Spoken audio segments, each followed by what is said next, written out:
The male creature, for all of his predispositions towards fairness and honor, lacks the fundamental ability, the balls even, to demand fairness and honor from his female counterpart. He is afflicted, unfortunately, with a deep-seated preference for legitimizing female dysfunction instead of demanding from her that she function fairly and honorably.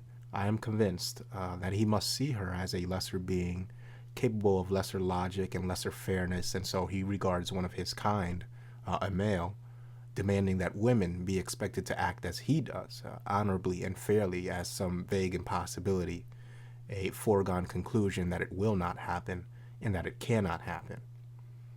And this is a recipe for disaster that contributes to the female drive to infantilize herself, thus relinquishing all responsibility for herself, and the male drive to compensate for the infantilized female collective. It's no wonder that men have ended up becoming society's collective disenfranchised daddy and women its children. We see a microcosm of this within the men's rights movement in the form of a meme floating around the manosphere lately that I'll call S.A.T.F, which stands for Same as the Feminists. Now, S.A.T.F, defined simply, is the tendency within the men's rights movement to ascribe a quality of masculine extremism to any male advocacy that doesn't have some residual benefit for women and the family. Traditionalists and other MRAs of a social conservative bent draw upon it relentlessly because besides the MRA label they apply to themselves, they have no immediate concerns for the rights of men. Their concern lies in the reparation of relationships between men and women, with the rights of men and male advocacy being only a residual goal at best. Now, any MRA capable of analytical thought understands that a very complex relationship, or should I say partnership between women and the state was what led to the disintegration of the family unit. It wasn't politicized Marxism or feminism that did this. They are simply the weapons wielded to destroy it. Marxism will never be eliminated by changing laws or defeating the left. Like feminism, Marxism arises from a fundamental defect in human nature. It depends on the desire to pass blame, to feel victimized, to minimize the responsibility for one's own situation. It is this defect, this human defect, or rather the ignorance of it, that gives rise to political Marxism and not the other way around. Vanquish modern Marxism altogether, whilst ignoring the part of human nature that allows it to take hold, and another 100 years or so will give rise to Marxism under a different name. Feminism itself is a gynocentric derivative of Marxism, in that the female, her need for her own victimhood, her need to be devoid of any major responsibility, her need for protection and provision above all other things, this gives rise to political feminism, and only after sufficient industrialization and wealth is present.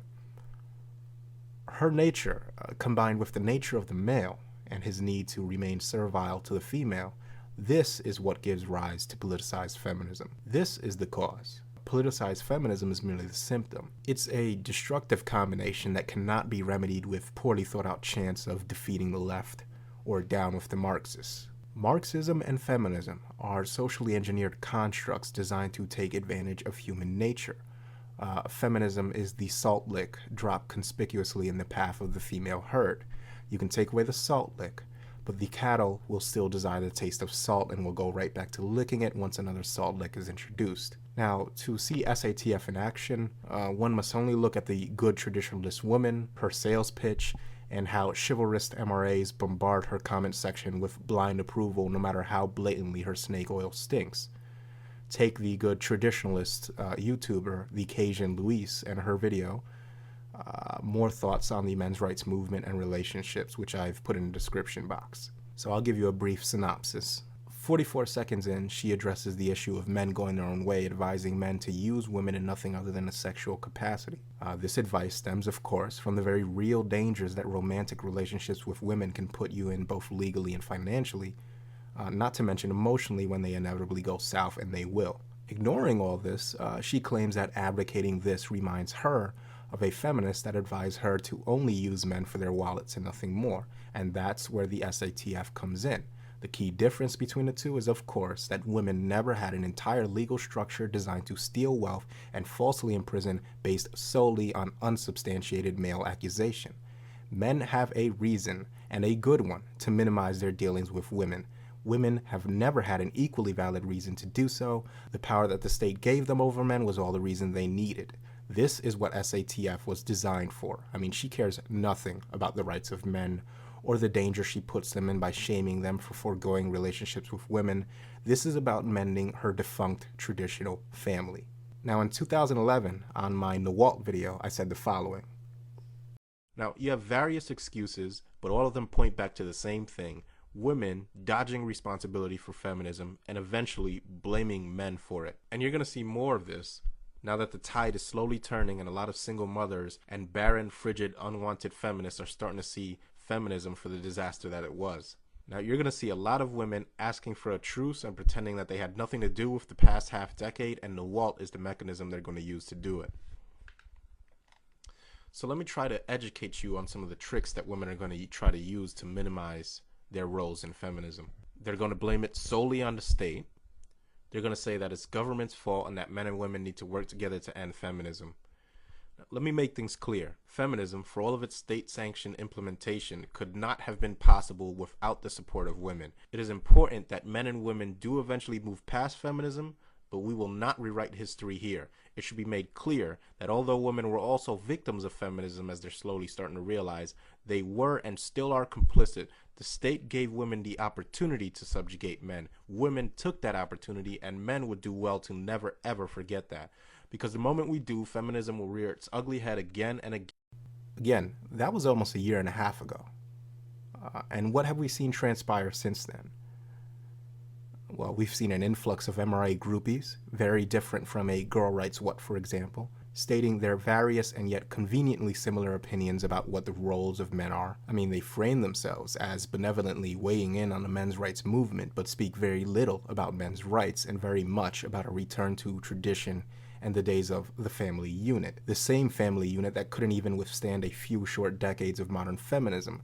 The same family unit that collapsed utterly and completely at the first sign of women having any other acceptable means of income other than the individual male provision. We've also seen men doling out what amounts to glorified dating advice masked as MRA rhetoric. I will not, at least on this channel, allow discussion to devolve into nothing more than a transparent discussion of we can't wait till feminism is over so men and women can live happily ever after again.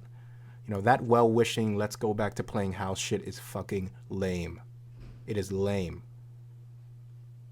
And indeed it's true that a great many men are just a blowjob away from renouncing men's rights altogether. Now, back to the Cajun Luis's video. At 2 minutes and 37 seconds, she gives her advice as to how men should proceed, and she says, and I quote, "Listen, this is the thing. Do not marry feminists. Do not date feminists. Do not waste your time with them. She is a career-oriented type of woman. Do not waste your time dating a woman like that. You cannot have two career-obsessed people in a relationship," end quote.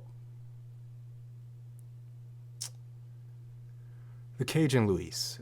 Now, you wouldn't be trying to convince us that men who have married traditional women aren't also being squeezed through the divorce ring, are you?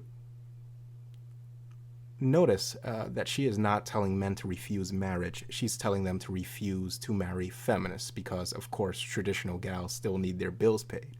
And, of course, the practice of traditional women divorcing men and taking advantage of the feminist divorce laws is unheard of, right? Right? These are her thoughts on the men's rights movement. That it's okay to still enter into a contract that strips men of all their wealth and freedoms so long as they enter into it with the right woman. I mean, where have we heard that before? Are we starting to see now just whose interests are at heart when traditionalist women give commentary on the men's rights movement? Any woman that would advocate for men to get married at all in this legal climate does not have the interests of men at heart. I mean, she predictably advises men to pursue women that want to stay home and be homemakers. Read Meal Ticket for that one. Tell you what, Cajun Luis, we'll sign right up for the 70-hour work weeks while you get to take care of the, quote, equal responsibilities of child rearing and housework. I mean, it sounds like a fair deal to me. On the other hand, men can refuse to marry for any reason to anybody at all.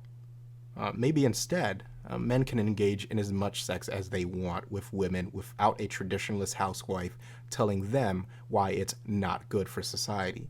Maybe they will keep going their own way and let your personal ATM, I mean husband, worry about providing and protecting for you in exchange for what's probably irregular sex and children that definitely belong to her and the state.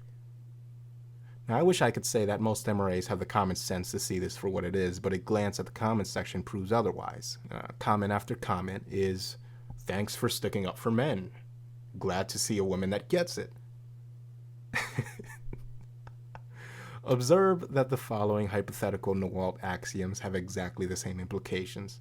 Wow, you guys are just bitter losers. The right woman isn't going to just fall into your lap. Keep looking, maybe you haven't found the right one yet, etc. Now, these type of comments are immediately filed away as classic NAWALT deflection by most MRAs. But notice, though, that when exactly the same thing is said whilst stroking the male ego. For example, if only men and women would go back to their natural roles. Men need to stop dating feminists so they can provide and protect for women that will submit to them, etc. Well then, the ensuing tsunami of supplication that follows in the comments section is as amazing as it is revolting. And the funniest part is that the women posting these videos have no respect for the men posting these comments. I mean, it's disgusting to them how easily you give your approval, and it's disgusting to me as well. Inside, they're laughing at you. I hope you know that. Men going their own way must understand that we live in a time where sex can be had without marriage or even a relationship on anything other than a superficial level. Men do not owe women families. Men are not responsible for the broken family unit, and as such, we will not fix it. Men do not owe women families. Men are not responsible for the broken family unit, and as such, we will not fix it. Burn that into your head, my fellow men. Sear that into your consciousness. Feminism was not your fault, my fellow men. You didn't ask for it. It was brought to you. It was brought to you by the state, by mangina politicians, and by women. The great female attempt at reconciliation is coming, and it is not genuine. See it for what it is, and start worrying about getting paid, get laid as often as you want, without depleting your precious time and resources, and lastly, and most importantly, go your own way.